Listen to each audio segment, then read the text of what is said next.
Pag nag-away kayo doon kila MJ, sandal kayo dito. Pag nag-away kayo dito, sandal kayo doon. Naturingan kayong gaganda ng trabaho nyo. Binigyan kayo ng biyaya ng Diyos para sa anak nyo. Kayo mismong dalawa, tamad kayo mag-alaga sa anak nyo. Nag-anak pa kayo. Pa, pasensya na. Usap na lang namin ulit ni MJ ito. Ano, Alfred? Pag-usapan? Mag-limang taon na yung anak nyo? Hanggang ngayon, pag-uusapan nyo pa rin? Ay, Diyos ko naman kayo, mga bata kayo. Tama na, Alfred.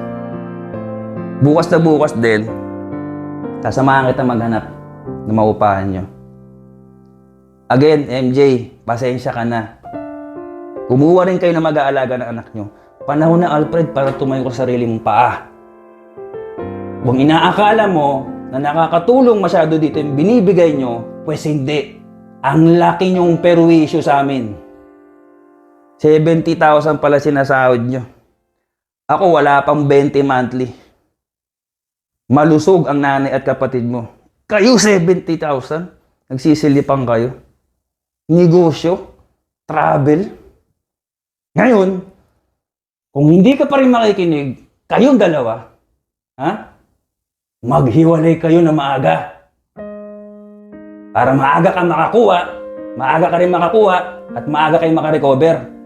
Tignan natin kung magtsatsaga yung mga bagong karelasyon nyo sa anak nyo nag-iisa.